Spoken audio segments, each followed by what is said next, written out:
All right, good morning, everybody. Thank you for attending Mary's memorial service. For those of you who don't know me, because I know there's a few people that I'm meeting for the first time today, my name is Michelle Pietzak. You got the Evite from me. Thank you. I'm married to this wonderful man here, Derek Wong, Mary Wong Mizroch's son. And you're going to be hearing from several people from Mary's family this morning. Just to get you oriented, you're in the Viennese ballroom in case you get lost. The bathrooms, unfortunately, are not labeled, but if you go down the hallway and to the left, there's one set, or if you go down the hallway and to the right and go down the stairs, there's another set of bathrooms. So we'll be having some speeches between now and noon, and then we'll have a buffet lunch at noon. Feel free to help yourselves to coffee, tea, lemonade, iced tea in the meantime. As you walk out, there are two credenzas, one with photos and one with a big silver bowl. In that silver bowl is your validation for your valet parking. So take that sticker and put it on your valet card. And I'm pleased to say that along with Derek's Aunt Vivica in the front table here, we designed these centerpieces. And you can duke it out at each table who's going to take it home when the event is over. So they're live plants. They should live a while, so feel free to take them with you. First to come up is Dee Corona, who is Mary's dear sister. And she's going to tell everybody a little bit about Mary's background and Mary's life. And then we'll hear from Derek and we'll hear from Olivia. And then if anyone else would like to come up and say something afterwards, feel free. So here is Dee.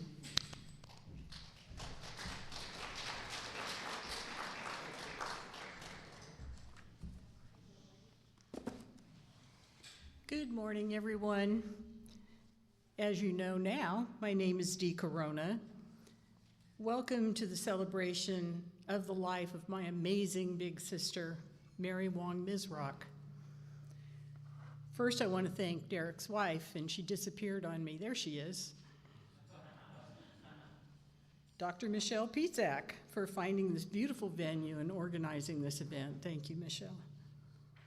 I also want to thank all of the Schaefer, Wong, Mizroch, Corona, Faulkner clan, especially our internet support squad, for coming together to help Mary and Steve and each other manage the complicated logistics of Mary's home care and the trauma of losing her. It's nice to have that support.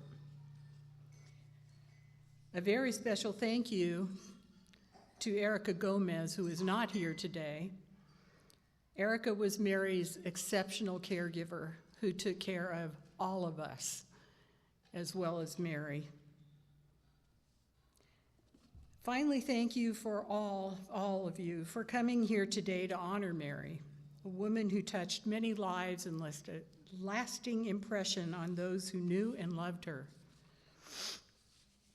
Mary started out her life as a very adorable little girl, the first of 4 children of Cecile Corvington and Bert Schaefer, a middle-class Catholic couple from Ohio who settled in Westchester, California at the end of World War II. Mary was soon joined by Pat, my sister, myself, and our brother Richard. I was 4 years younger than Mary, and she was my fearless leader and lifelong cheerleader. After elementary and high school, Mary attended Chico State, where she earned her RN degree. She was busy working with fragile newborns in the NICU unit at UCLA when she met her first husband, Dr. Donald Wong. Within a year, they married and formed a family with Donald's young son, Derek. I'm not going to say you're not young anymore.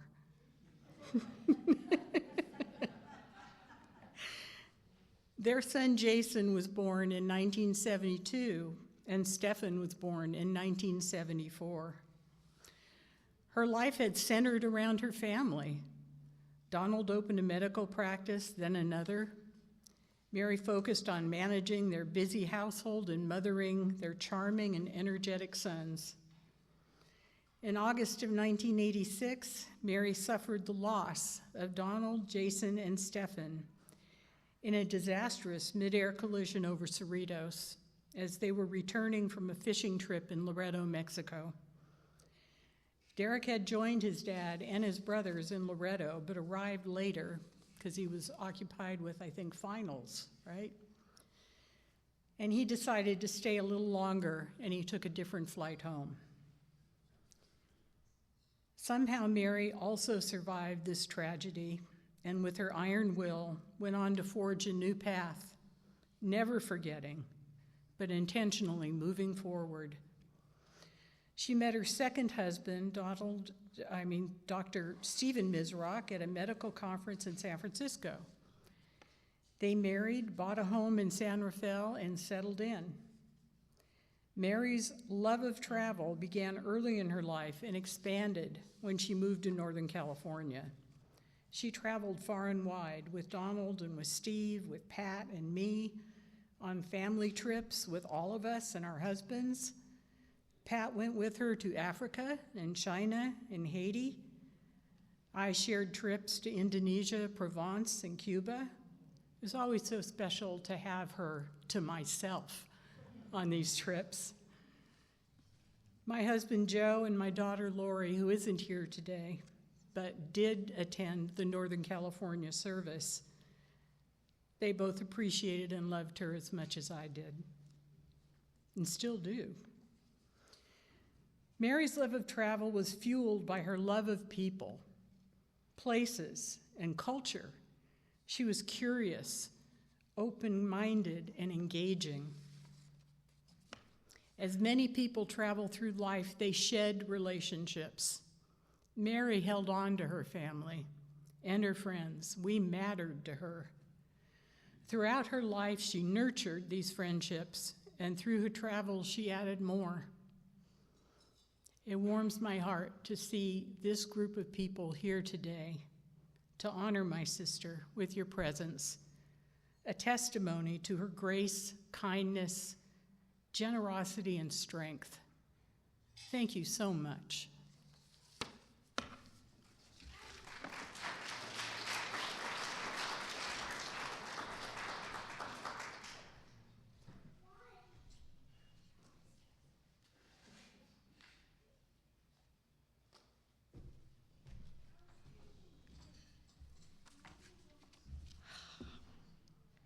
Hi. I hope you can hear me. I'm Patty, second born after Mary of the 3 Schaefer sisters. Mary called me Puppy.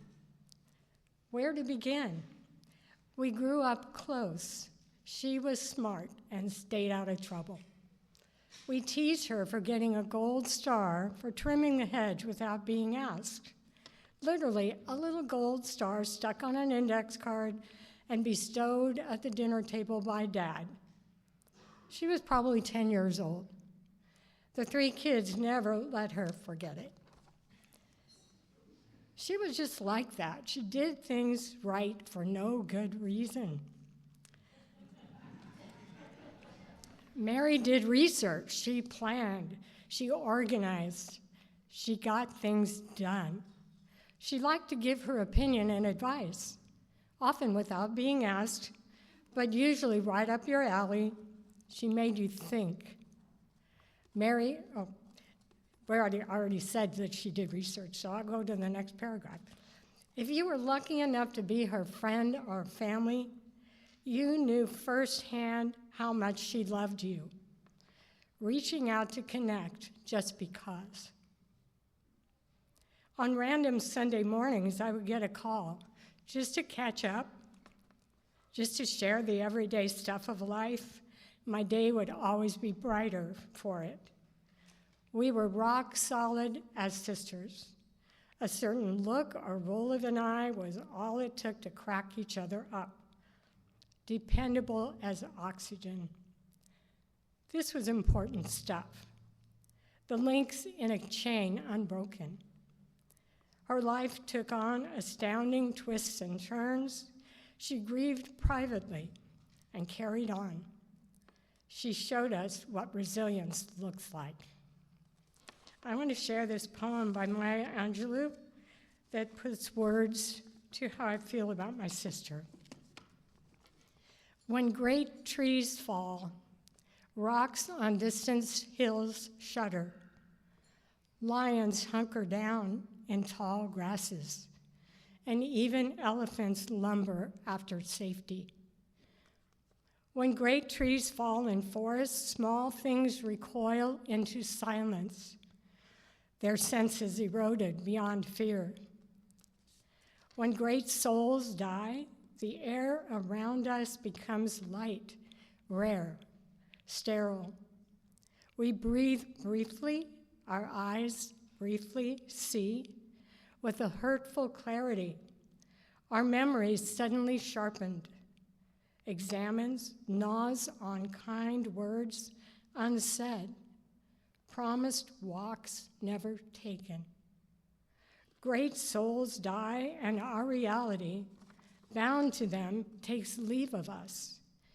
Our souls, dependent upon their nurture, now shrink, wizened. Our minds, formed and informed by their radiance, fall away. We are not so much maddened as reduced to the unutterable ignorance of dark, cold caves. And when great souls die, after a period, peace blooms. Slowly and always irregularly.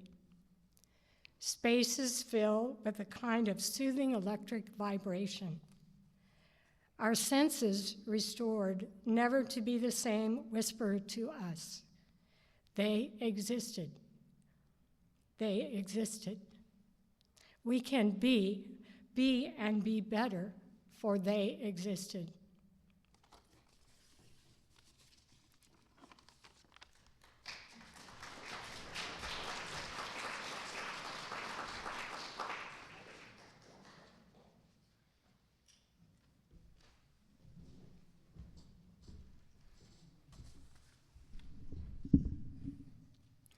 Okay. Thank you, everyone, for coming.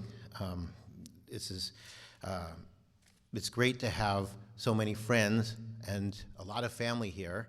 We're going to talk about a lot of things right now, but I wanted to start with an image of what I see. And, if we think about the world and how everyone's sort of a point of light, and, Mary's light came from people who came from Ohio, and then she was born in, and she went to Los Angeles and Westchester, and then her life intersected with some other people who came from Hawaii, and the Wong family, and other people who came from Virginia, the Mizroch family, and they ended up in San Rafael.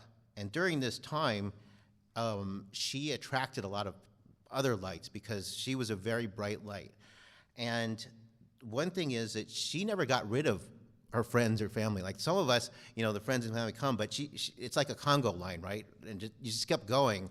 And she had lots and lots of friends. And so in the Northern California celebration, there were 70 people, and many of them had been her friends for 50, 60 years. I mean, it was quite amazing.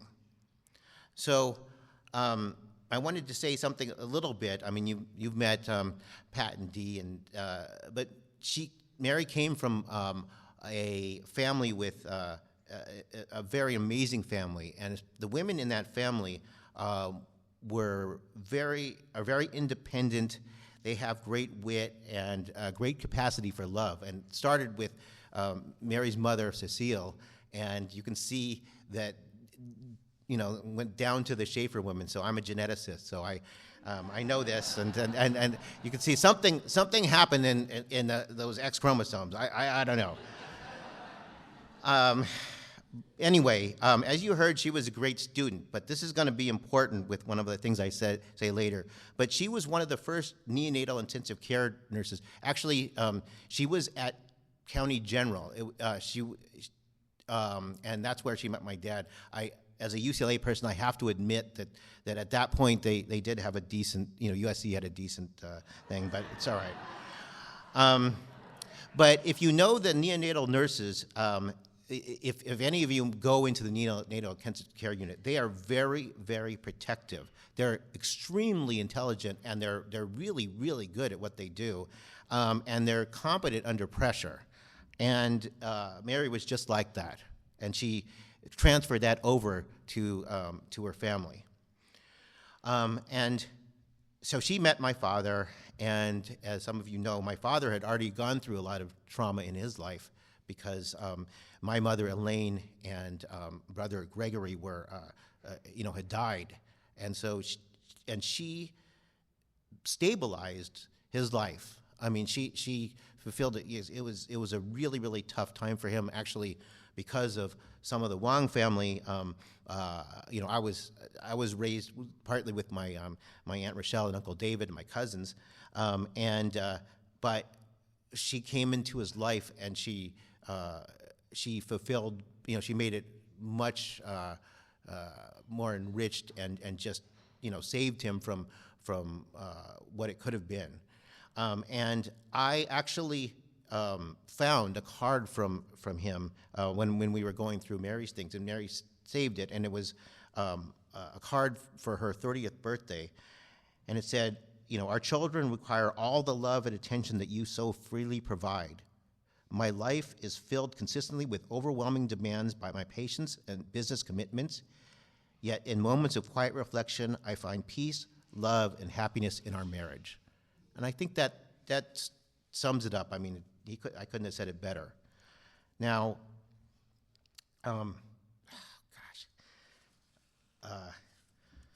this is supposed to get easier the second time, but it's not. So what did she mean to me? A lot. I mean, I needed a mother figure very desperately, and she gave me that. And, so people say, oh, yeah, you're so smart. You went to Harvard. You did this. Well, there are some people who make it there, and they make it on their own despite their circumstances. I was not one of these people. You realize that a lot of times you need help.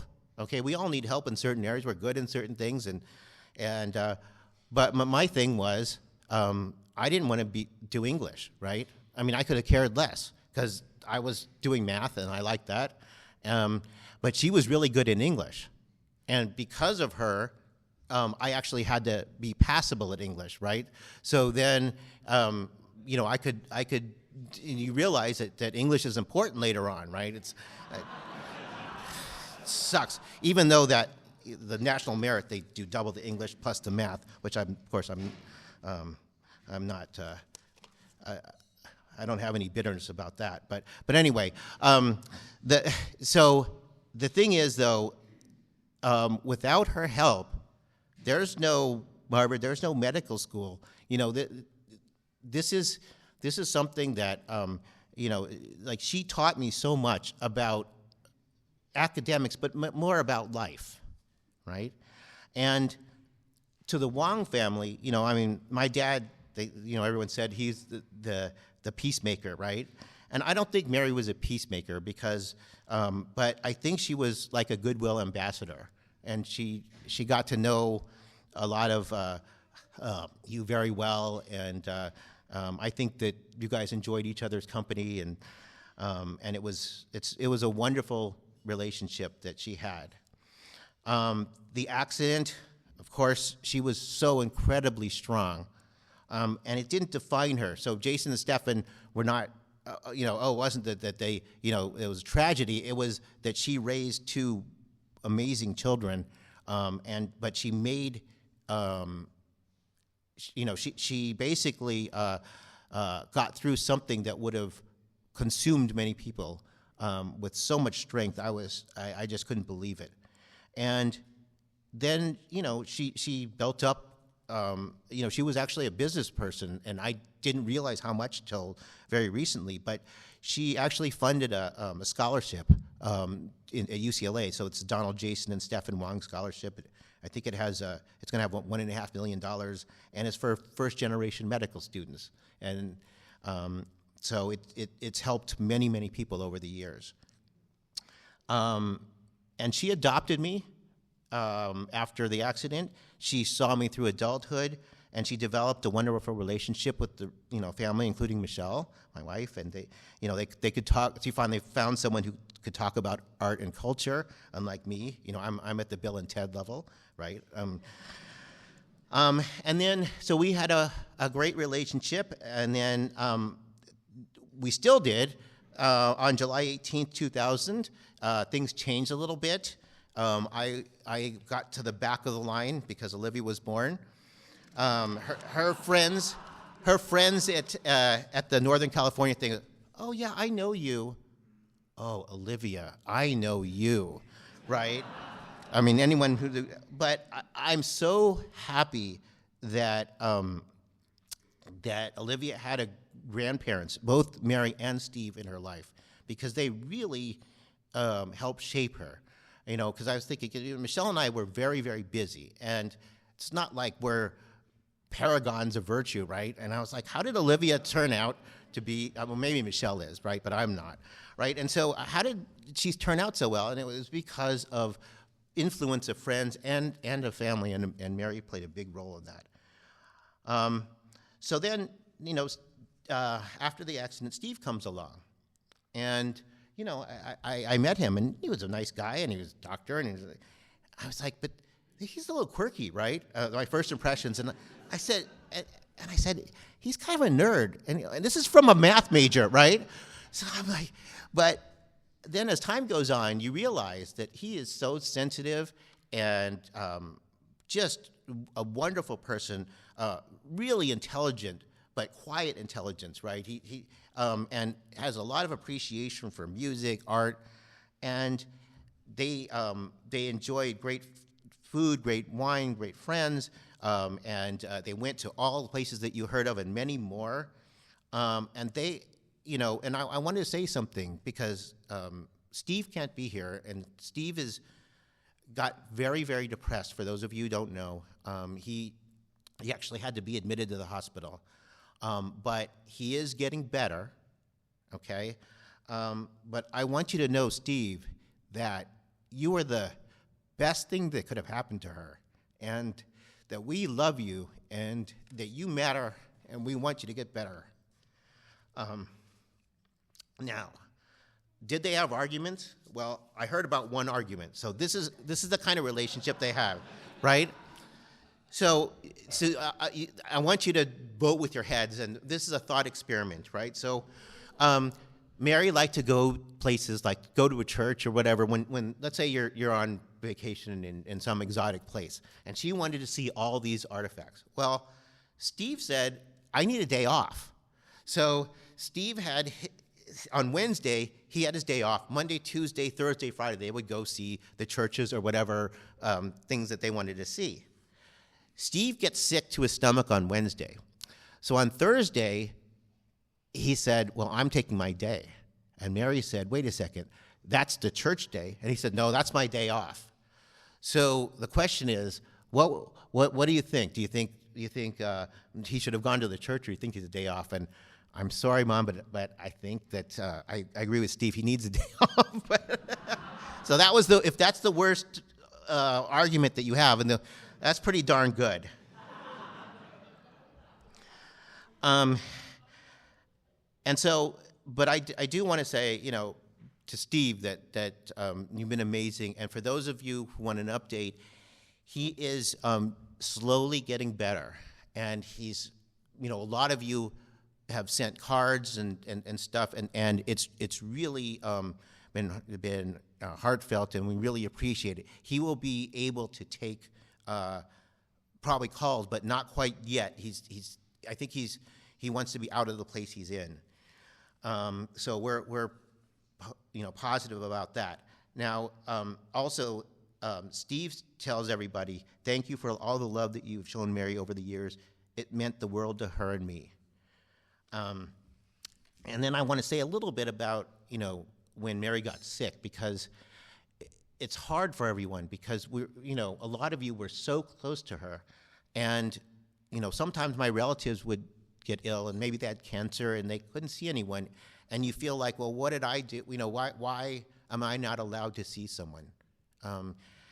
And for Mary, it was that, she had lost a lot of her speech, and it made her very sad sometimes to see people that she loved very much, but that she couldn't communicate with very well. And it was really hard. So for everybody who thinks that, oh, well, I didn't get to see her, it's not that. And we really appreciated all the help. So every single note that you sent, email that you sent, video that you sent during, for her birthday, she appreciated all that. We played every single one, sometimes multiple times. So it really did help her. And the same thing for Steve. Why can't we talk to him? Why can't we see him? But this is, we will be able to see him and talk to him. But it's just, it's hard. But I just want to say though that they do appreciate everything that everyone has done. Okay, so I don't want anyone leaving here thinking anything otherwise. So I wanted to say to Mary, thanks for nurturing 3 generations of our family. Thanks for being the best mother that anyone could ever want. And thank you for coming. And we're going to have a water toast, I think. Sometimes in these times, we feel that the world events or other things are making things dark. And when we think of Mary, we think of a beacon of light. So maybe we can think of someone like that and think of how she lived her life so well and will live on in us, and maybe we can derive strength from that. So thanks a lot. And,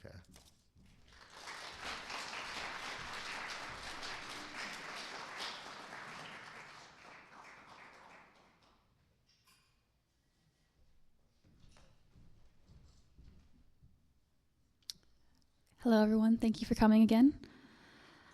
So it's been 2 months since my grandmother's passing, and I found myself returning to something that she said to me about 10 years ago. She was talking about the first few months after she lost Donald and her children in the Cerritos plane crash. She told me she would wake up every day in the days after the accident and think, how can everyone just keep going? Don't they know that the world has ended? And I think that sentence captures a little bit of what I'm feeling now, even though it's been over 2 months since her passing. It's a sense of disorientation and disbelief that life dares to move on with someone who means so much. It's nowhere near the same level since she was older and she lost her children and her husband so unexpectedly. But to me, this, even though I saw her disease progress, it felt just as jarring.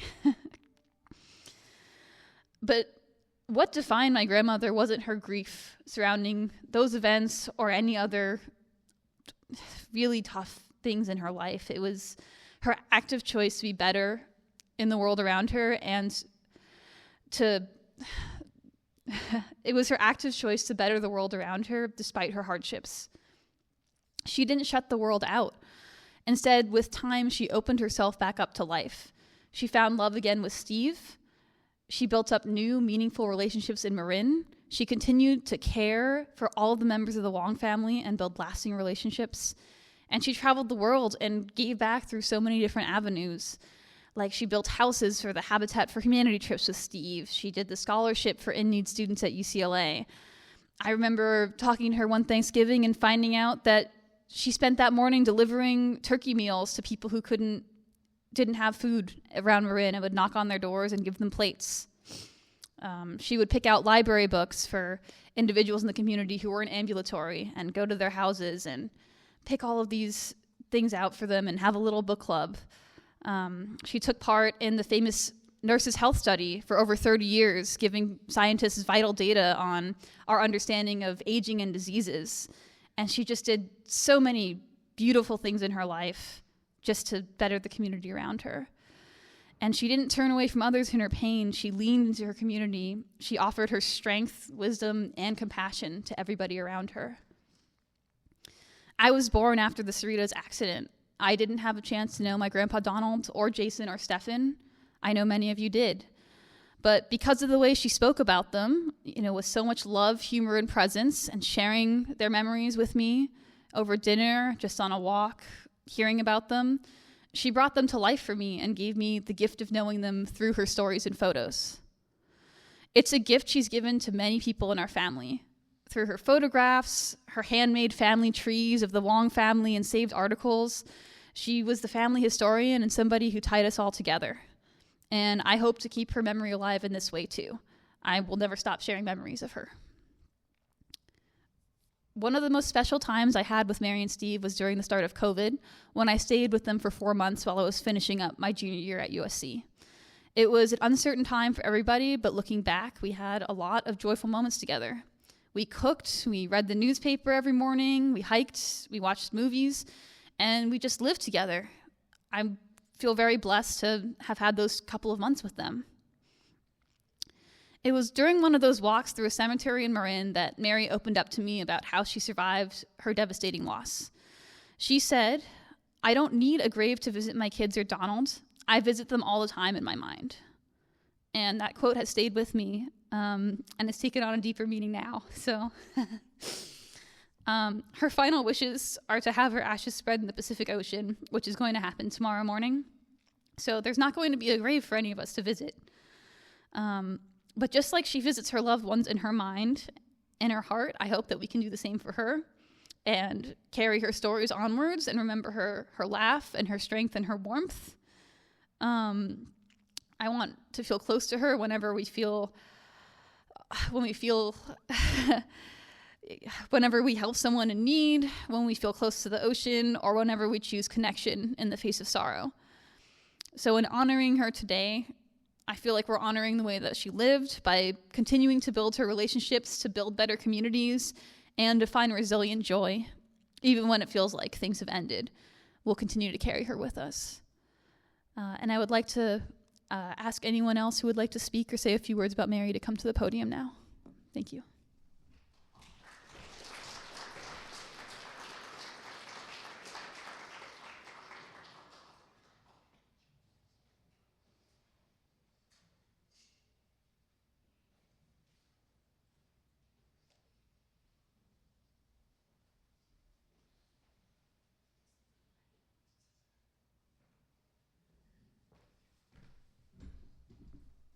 So thank you all for coming again. Those heartfelt speeches are very moving. There's tissues in the back if you need them. There's also food in the back. So Mary loved to eat. Wherever she traveled, she loved trying the local cuisine. Whenever there was a new restaurant in LA or San Francisco, she was the first to sign up and take a bunch of people with her to try what was new and exciting. So in picking out the buffet food, I tried to pick out things that Mary would have liked. So healthy, tasty, colorful, and a little bit decadent. So please enjoy.